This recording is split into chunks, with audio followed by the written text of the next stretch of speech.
David, I loved The Artful Dodger. The first few episodes of the season that we saw were excellent. Thank you. I studied Dickens fairly extensively at uni, and his stories have become the backbone of a lot of modern storytelling, specifically with historical dramas.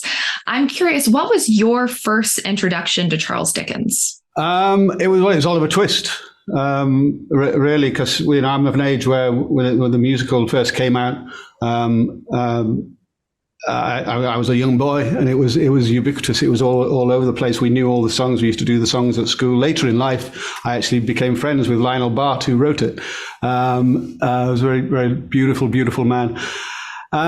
So through that, and I think it's through television drama and films, first of all, before I came across the books much later. I never studied them at school. It wasn't on our curriculum, so I didn't even come across them actually until I started working as an actor. One of my first jobs was in Little Dorrit, and that's the first time I ever read Dickens. And then I think in my own time, obviously David Copperfield, Great Expectations, Oliver Twist, which I have, of course, read again for this. And your portrayal of Fagin is excellent. What was your character work for building him and fleshing him out like? Well, I felt like it was all there, even in my first reading of the script, which I was so impressed with. I read it on an aeroplane, and by the time I landed, I just rang my agent and said, "I'm doing this," because it was so wonderfully written straight away, and I thought it was beautifully funny, and a different take, a more sympathetic Fagin, certainly than the novel,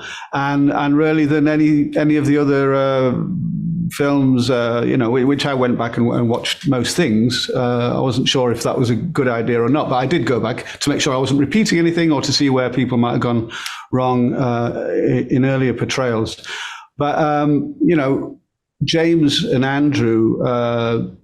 Their writing is so complete. By the time you come to the script, it's all done for you. Just really, it was a matter of just learning it, and I didn't feel like I had to really bring a lot of interpretation to it other than what was already there. You've had a run of playing villainous characters here in the last few years, and I love that Fagin kind of toes this line of moral ambiguity in a lot of ways, because he's a con man.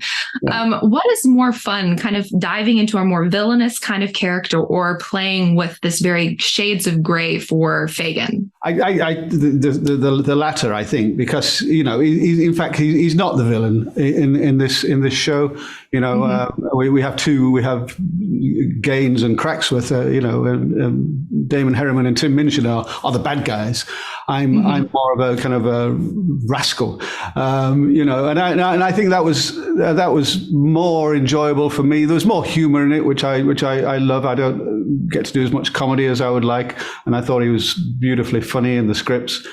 And yeah, he's certainly a more sympathetic Fagin as he's written in his relationship with Dodger, but there is still obviously the underlying criminality of his thievery, but there is also some steel to him, and there's some cruelty to him, physical cruelty he's prepared to go to in some scenes, but it was much more interesting for me than just playing some mustache twirling, just he's a bad guy with no other dimensions to him, which sometimes is what I've been offered and done, and they're good as well. They're always fun, always more fun than playing good guys, I find.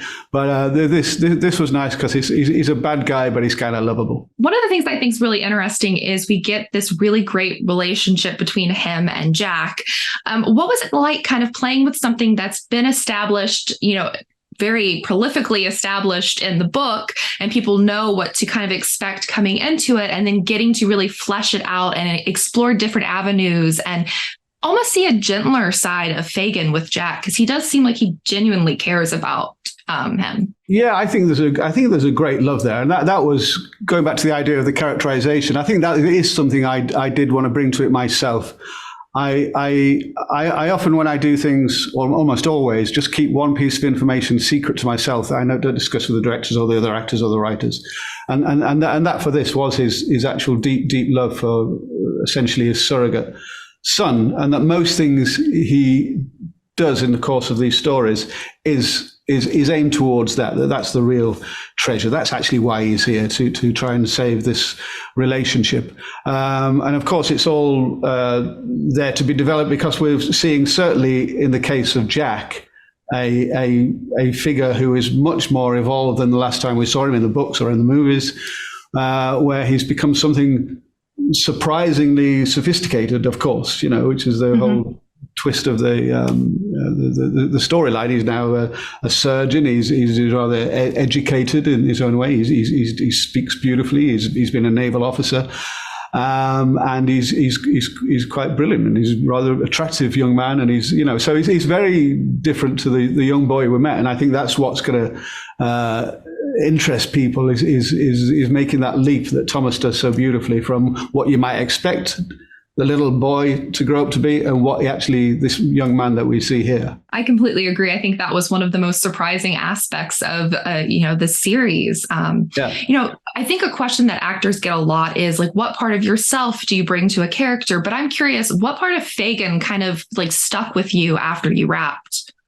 Well, my beard for a long time. I've never grown such long beard on my bald head. It was rather difficult to let them both go.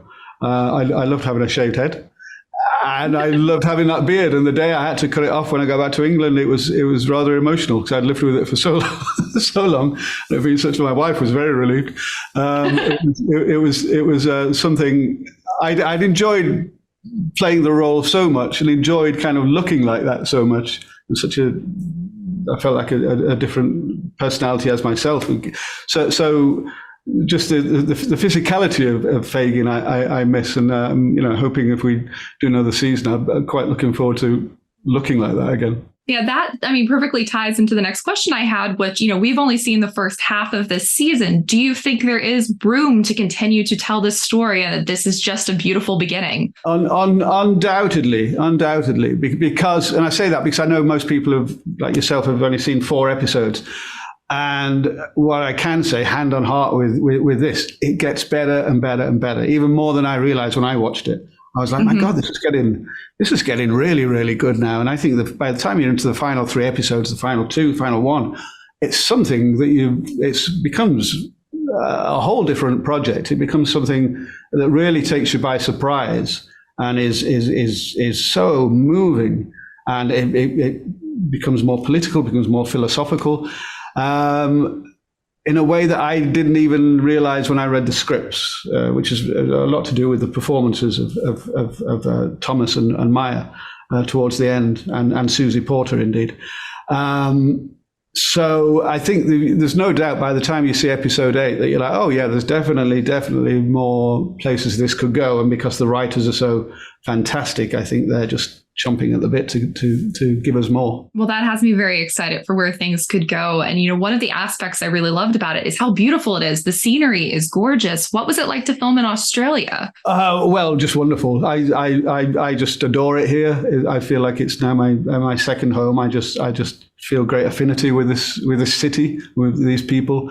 My favorite day on it was when we shot the duel scene by the ocean, because we were often in kind of quite claustrophobic Victorian sets, and we got to shoot one day on the cliffs by the ocean near Botany Bay. And I just remember that day, most of the cast were there, and I was just thinking how lucky I am to have a job where this is the day's work to be in this country, in this scenery, with beautiful people making this kind of wonderful show. Beyond the last 3 episodes, which seem to be really exciting, are there any particular episodes that really stuck out for the work that you got to do and bringing Fagin's story to life in that episode? Well, I think as it goes on, like I say, I think episode 6, there's stuff in that where it really, I feel like the character or the relationship between Fagin and Dodger really grew, and we get a little more backstory, and it gets a little more serious in some ways. The comedy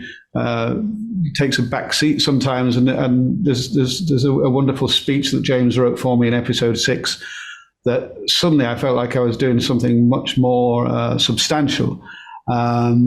So I like I say, as it goes on, it's beautifully nutty all the way through, but I think it turns a corner later on, and I really liked that, and that's why I'd love to be more of it, because I feel like now we've already done that we have to keep doing that and keep bringing some gravitas to it, as well as all the kind of hijinks. This might be a spoilery question, but it's like my, loving Dickens, wanting to know like what else to expect. Are there any other Dickens characters from Oliver Twist that show up either in flashbacks or like, because I feel like there's so many other characters out there that we, we're left with uncertain fates at the end of Oliver Twist that could easily show up to cause trouble. Perhaps you'll have to see. I know actually there's an idea to bring in characters even from other books, if that's what I talked about earlier on, when if in a second season. But so where therefore there might be Mr. Micawber might which characters from other books did come out here to Australia. So I know that'll be great fun to do, but we won't be able to tell you exactly what the plans are. As we wind down on this interview, I'm curious to know, what do you hope that audiences take away from this series? I hope they see a whole new way of presenting the world of Dickens, because it's never been done out here in this country, and just to enjoy all the possibilities that brings to take everything we love about Dickens in England, transpose it to this beautiful land, and see all the opportunities that are exploited so wonderfully. Again, credit to the writers, because they've done a fantastic job, and I'm very impressed. Excellent. Well, thank you so much, David. The series truly was excellent, and I agree, seeing Dickens through this light is just extremely exciting. Thank you. Take care. Excellent.